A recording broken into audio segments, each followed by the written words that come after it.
சகாய John Peter Bible news மூலமாக உங்களை சந்திப்பதில் சந்தோஷம் அடைகிறோம்.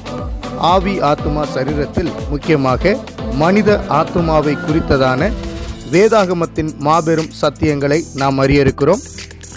இந்த யூடியூப் சேனலை சப்ஸ்கிரைப் செய்யாதவர்கள் செய்து கொள்ளும்படியாய் அன்புடன் கேட்டுக்கொள்கிறேன். கிறிஸ்துவுக்குள் பிரியமான சகோதர சகோதரிகளே, இன்று மனித ஆத்துமாவை பற்றி நாம் தியானிக்க இருக்கிறோம். ஸ்கிரீனில் தெரியும் வார்த்தைகளையும் பார்த்து கொண்டே வாருங்கள். ஆத்துமா என்றால் என்ன, மேலும் ஆவி என்பது எதை குறிக்கும் என்று நாம் பார்க்கலாம்.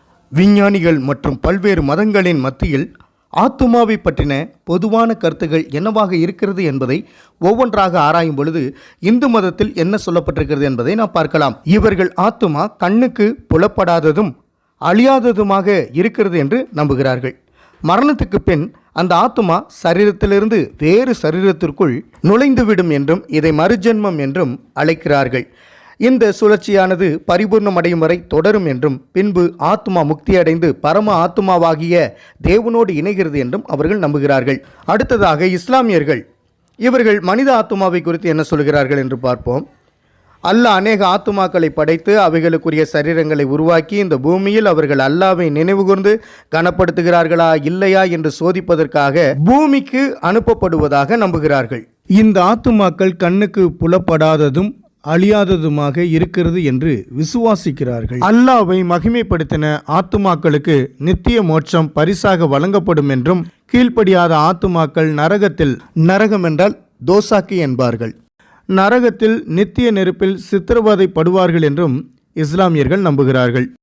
புத்த பிட்சுக்கள் ஆத்துமாவை குறித்து என்ன சொல்லுகிறார்கள் என்று பார்க்கலாம். இவர்களும் ஆத்துமா கண்ணுக்கு புலப்படாத அழியாத ஒன்று என்றும், வாழ்வின் நோக்கம் நிர்வாணா அல்லது மோக்ஷா, அதாவது மறுஜென்மம் என்ற சுழற்சியிலிருந்து விடுவிக்கப்படுதல் என்கிற காரியத்தை அவர்கள் சொல்லுகிறார்கள். மேலும் புத்த பிட்சுகள் சொல்லுகிறது, இது பல்வேறு ஜென்மங்கள் எடுத்த பின்பு, அதாவது ஆத்துமா பல்வேறு சரீரங்களுக்குள் நுழைந்து மனித சரீரத்தில் மாத்திரம் அல்லாமல் மிருகங்கள், பறவைகள், பூச்சிகள், மீன்கள் இப்படி எந்த சரீரத்திலும் நுழைந்த பின் நிறைவேறும் என்று நம்புகிறார்கள்.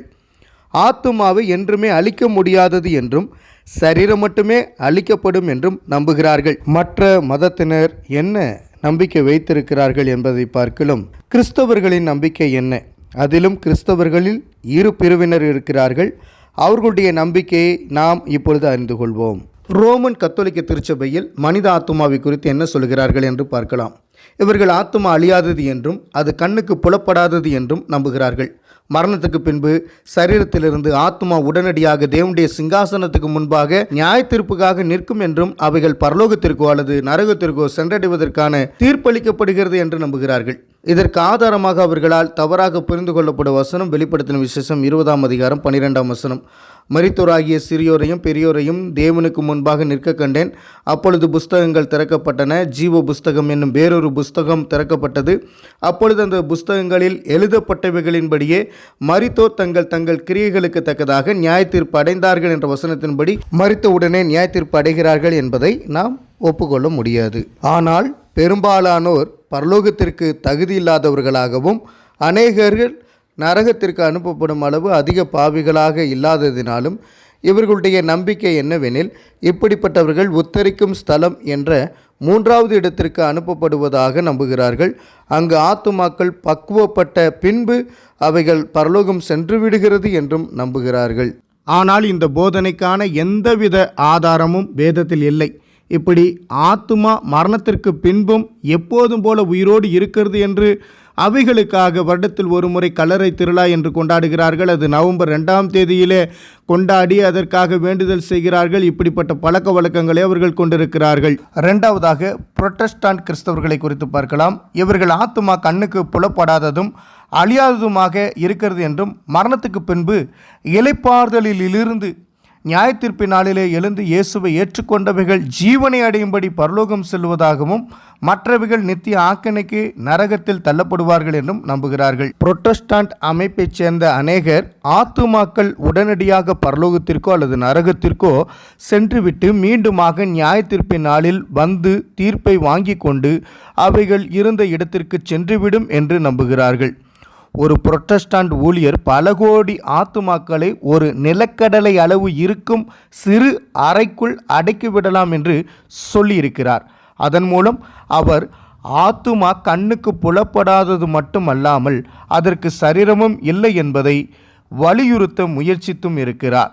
மேலும் சோதனைக்காக சிலர் மரிக்கும் தருவாயில் இருந்த ஒரு மனிதனை ஒரு கண்ணாடி பெட்டியில் காற்று நுழையாதபடிக்கு அடைத்து அவர் மரிக்கும்போது என்ன நடக்கும் என்பதை கவனிப்பதற்காக கேமராக்களை பொருத்தி பார்த்தபோது அந்த மனிதன் மரித்த பின்பு எவ்வித மனித தலையீடும் இன்றி அந்த கண்ணாடி பெட்டி விரிசல் ஏற்பட்டதைக் கண்டு அந்த ஆத்துமா மரித்த சரீரத்தை விட்டு வெளியே சென்றதாகவும் நம்புகிறார்கள். ஆக மொத்தத்தில் பல்வேறு மதங்களும் விஞ்ஞானிகளும் கிறிஸ்தவர்கள் உட்பட அனைவரும் ஆத்துமா என்பது கண்ணுக்கு புலப்படாது, அதனால் பார்க்க முடியாது என்றும், ஆத்துமா என்பது அழியாது, அதனால் அழிக்க முடியாது என்றும் நம்புகிறார்கள்.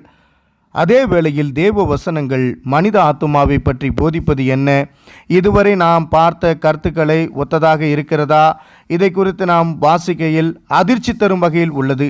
எசேக்கியேல் 18ஆம் அதிகாரம் 4 மற்றும் 20வது வசனத்தில் பாவம் செய்கிற ஆத்துமா சாகும் என்று எழுதப்பட்டிருக்கிறது. ஆம், இவ்வசனம் ஆத்துமா அழியக்கூடியதென்றும் பாவம் செய்கிற அனைத்து ஆத்துமாக்களும் சாகும் என்றே போதிக்கிறது.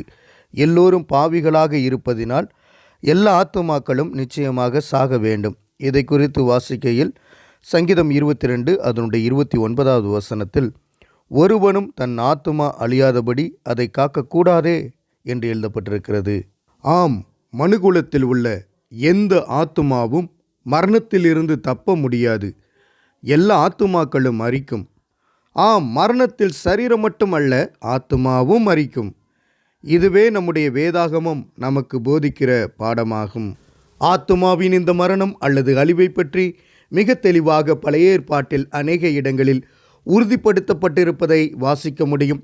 சங்கீதம் 33 அதனுடைய 18வது வசனத்திலும், 40ஆம் அதிகாரம் 14வது வசனத்திலும், 56ஆம் அதிகாரம் 13வது வசனத்திலும் ஆத்துமாக்களை மரணத்திற்கு விலக்கி விடுவிக்கவும் என்ற வசனத்தை நம்மளால் வாசிக்க முடியும்.